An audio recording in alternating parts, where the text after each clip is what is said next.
the jump off point. I am Sly. And I am Infinity Spook.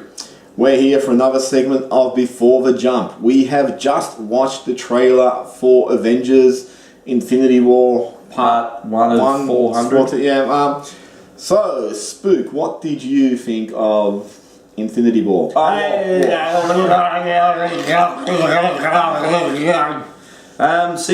overload.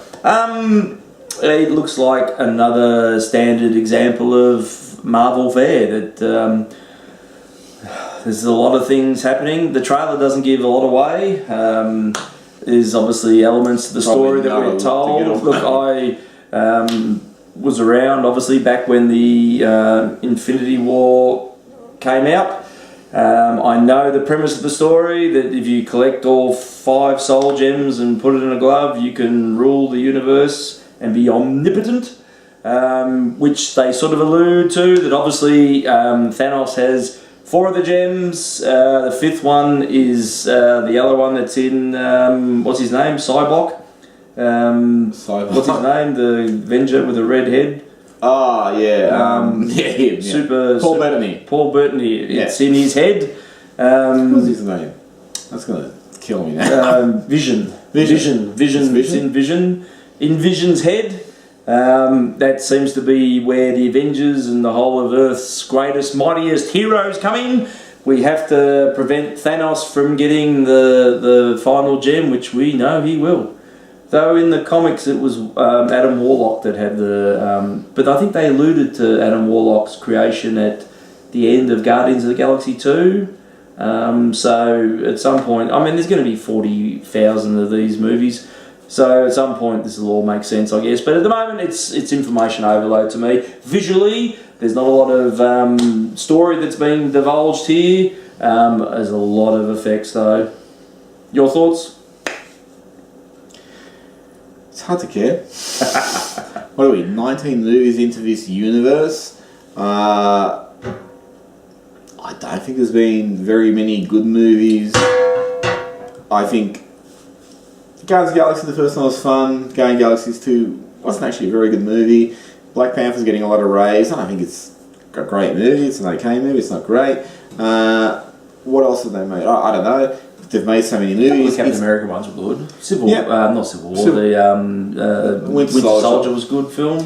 This is part of the problem. This universe has become so interweaved throughout so many movies that I can't remember the last time we saw it, because again they blur into one. But you're sitting there and thinking, oh, 4. We saw 4 Ragnarok, and we're sitting there thinking, I don't remember anything anymore. You know, there's a lot to remember. You almost have to go and read a tome every time one of these films comes out to know what the fuck is going on. Marvel, please just take a breath. I mean, you do the post-credits scene. Can we do like a pre-credits recap, like a TV series would do? I think we made that point though in Ragnarok. You need a prompting to remind you what the hell is going on. Remember, we're getting old. We're getting old. It's just we're getting old. There's too much to keep track of. And these movies are coming out every year or something. So 10 minutes. There's like a space between them. I saw this one. I couldn't really care because this has been teased for so long that it's gotten to the point where I'm like, oh fuck, I won't follow me. But it's part 1, so it's like, who cares? It's like the Harry Potter final movie, which is split into 2. Deathly Hallows. Jeez, who cares the first part? Because there's got to be a second part that comes. And it's not like Lord of the Rings, which is self-contained. Every episode self-contained and has a story and a beginning and end and stuff that's going to happen.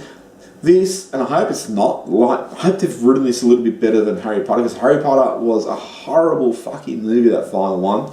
Unless you watch all the 2 parts back to back, if you have the 19 hours to watch that, then it becomes a really good movie. But as it is, the first movie is just one big first act. That's all it is. And then the second movie is like a lot of a second act, and then just a lot of a third act. Shut up and hand over your money. Yeah, it's really askew. I'm sorry, I don't, these have just become, they're so now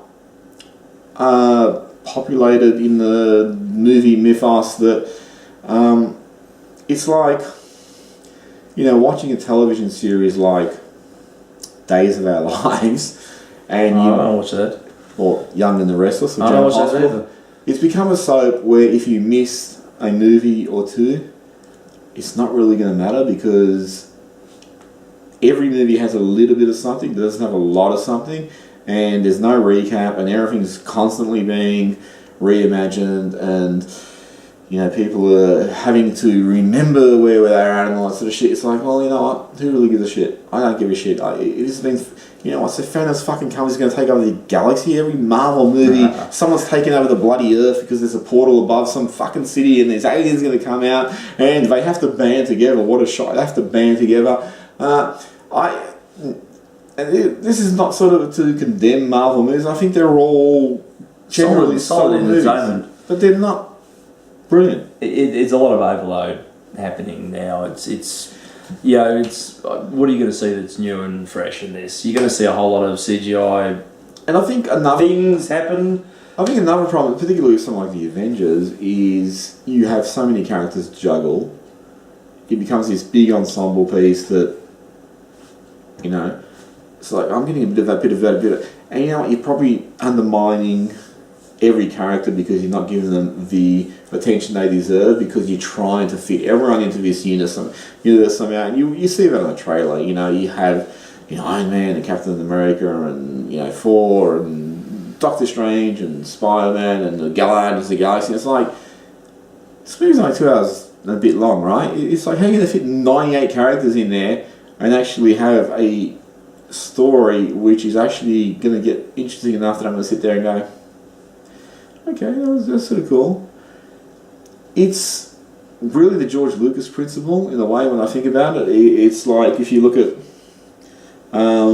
each Star Wars movie, like where the Star Wars ends with the assault on the Death Star. The Empire ends with Luke's confrontation with Vader and Leia's escape. And then Return of the Jedi ends with Luke's confrontation with Emperor, the assault on the Death Star, and the assault on the forest moon of Endor.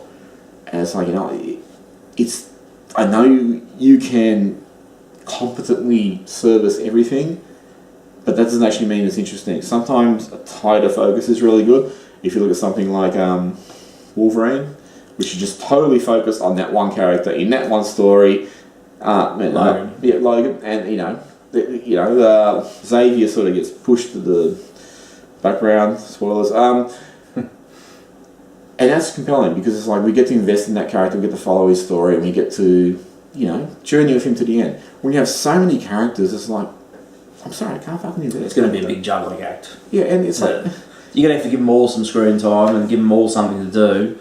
It's going to be, you're going to have to really have the attention pills swallowed that day and I just don't think it's going to be. What's more is that you've got to actually retain all this for the next movie as well, which is going to be surely a year away. I don't really think that, because it is the part one, I don't think it's going to be really, it's going to be, a lot of it's going to be just sort of running on the spot with setting things up for the payoff in the next one. I you know what I'd love if they did? I'd love if the movie fucking opened and Iron Man went up and whatever he's going to do and he got killed. And if that happened in the first 4 minutes of go, alright, I don't know what's going to happen here. I really can't predict it. But I don't think that's going to happen. But it just sort of creates some unpredictability in the storyline. I really thought that the trailer for Civil War, fucking magnificent. It really made me want to watch the movie. Watching the movie made me want to watch the trailer and see what I missed. Man of Steel. Yeah, and you look at something like that and you think, okay, you have all the Avengers, all the superheroes pitting against each other, but to what end? Because they're just it's going to be that the enemy of my enemy is my friend. So these people are just going to band together to fight this common enemy. Yeah, look, it's been a long time since I read the Infinity War story arcs in the comics, but my memory, and it's alluded to in this trailer, was that half the universe is clicked out of existence. That'll be how they probably end this film, in terms of that half the superheroes will be out of existence as well. But can they truly be out of existence because they are superheroes, and in the superhero universes, no one dies? Yeah, but as you know, it's always one person at the end that sacrifices themselves for the greater good that defeats the bad guy. So whether they're blinked out of existence, and they'll come back, no one ever dies in the Marvel universe. No one dies in any universe. So, did you forget Justice League? Yeah. I mean, was there anything in this... No, I'm trying to forget it every moment of my life. Is there anything in this trailer that stood out to you that you liked? Because there's one thing that I liked that I wish I saw more of, but... It's, I think, the same thing, which we talked about while I was watching the trailer, which is Spider-Man putting on the mask as he's swinging. Simple act. Simple. Yep. Fuck the Iron Man suit off. And it even looks like it goes to a next level in this thing where it becomes Guardian of the Galaxy Gladiator Armor Mark 1248. Yep. Which with super hydro propulsion, web slinging, mega neutrino gamma thorons in it. And I'll tell you the thing on the flip side, the thing I fucking hated most, and this is my problem with the Marvel Universe now as it stands, is there's a scene with Chris Pratt, Star-Lord, saying to Iron Man, yeah, that was really okay, that's your plan, but it didn't work. Let me make a plan up, which is good. Alright, this is what I really have a fucking problem with the Marvel Universe. You joke around that much about dire situations, the characters aren't taking those situations seriously, so why the fuck should I? Why the fuck should I believe any of these characters could be in peril at any moment when they're constantly fucking joking about the gravity of any situation? And I really hate this about the Marvel Universe. It's like... it's flippant. Joss Whedon, who wrote Avenger, he was the one that really introduced this. And if you look back at like Joss Whedon's early work, like Buffy the Vampire Slayer, which is brilliant, he really juggles that well. He knows when to joke, he knows when to be serious. Yeah, the Firefly as well, the same he knows type of gags. He knows how to juggle. I actually reckon in Avengers he really overdid it. That scene where Black Widow's in the chair and they're about to torture her and she gets the phone call and it's all like, oh, fuck off, really? So she feels no threat in that situation. Then why should I really give a shit about any of this? But that's become prevalent in the Marvel Universe to the extent where I'm just fucking watching these movies and it's just constant jokes in situations where I think, surely you'd have a little bit of fear for your life. Buffy did when she was facing end of the world, Armageddon and shit like that. Again. Yeah.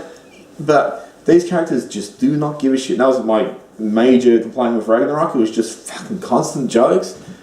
I don't mind the witticisms. I don't mind the subversion of expectations. So, you have a situation where you expect like a great superhero moment, but then they do something different. Don't mind that. But sometimes you need to step back and just revere your characters and just fucking create a little bit of awe in the audience. Like, oh fuck, that was so super cool because they did that, And it can just be something simple. You look at something like we'll always go back to this. Look at the Richard Donner Superman movies.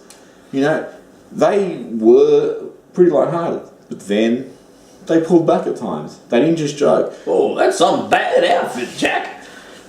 I've told you I'd have done that, but it's like they know when to be a little bit serious. Even the theatrical release of Superman 2, which is really campy as shit. Was it Richard Lester? He even has that one great scene where the Kryptonians take over the Daily Planet, and then Superman shows up, and he's just standing there, and he goes, "Would you care to step outside?" It's just a really fucking cool moment. It's a campy line, but they deliver it in a serious moment. It's fucking awesome, And you think of that moment, okay, this is for real. This fight they're going to have is for real. This is life or death sort of stuff. It's not just jokey shit where they can, fucking run around and just get, no one's going to get hurt. This is fucking serious, and you need to infuse that in any storytelling, because if I'm just watching a movie, and fucking I've done this too often with Marvel, I'm just watching a movie and they're just saying, no one's fucking in any danger here. You can't have that in a story. No one in the audience is doing it, Yeah. No, you can't have that. And there's always going to say, any movie, there's always going to say, well, your character's not going to die. Like you go back to fucking Rambo, or, you look at something like Die Hard, look at the original Die Hard, and John McClane's probably not going to die in all likelihood. But you feel the tension because he goes through situations which he suffers pain, he struggles to get out of those situations. The baddies almost get him, and you think, fuck, they could get him at any moment. You really believe they could possibly get him, although the conceit of any stories, no one's going to die until the end, or the lead's not going to die. But you believe in it because they treat that situation seriously. Marvel doesn't do that, and that's, I think, where they lost me in terms of these 48 movies that they've now made. They're all really well made. They're all relatively entertaining, but to me, if you said to me in 25 years, what are your best superhero movies? I can't see a single Marvel one would make it. It would be like the two Richard Donner Supermans, The two Christopher Nolan Batmans, the first two. Logan would be up there. I'll put up a Sam Raimi Spider-Man the first two Spider-Man for consideration. Deadpool Deadpool for being wonderfully different. Yeah, I'd even throw in like the Tim Burton, the first Batman, for just being, again, different for what was at the time, but probably the only one that would get close in terms of Marvel would be the first Iron Man movie. That was good. That was a really good movie. That was the one. I really enjoyed Winter Soldier. Winter Soldier really played like an espionage type thing. It had elements of superhero that wasn't suffocating it. That's sometimes what you need to do, is take a step back and put them into real world situations. Enough with the big fucking portal over here, or it's going to go off into some other dimension. You know, give them some grounding. Look, I imagine everything is probably in Marvel's universe been building towards this big ensemble piece. But the thing is, you know, where are they going to go next to top this? Well, I mean, that's been the problem in the news, is they've had so many fucking portals over cities and, you know, cities under threat and all that.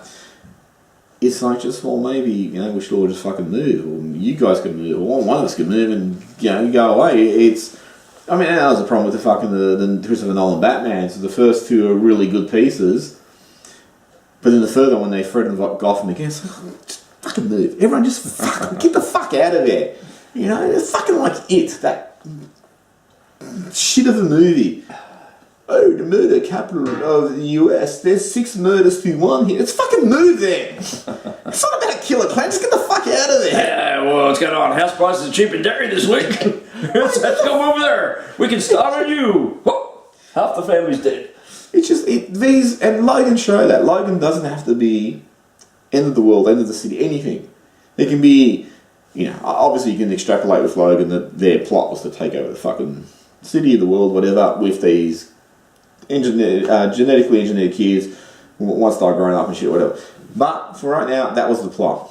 You don't have to fucking have end of the world plots all the time.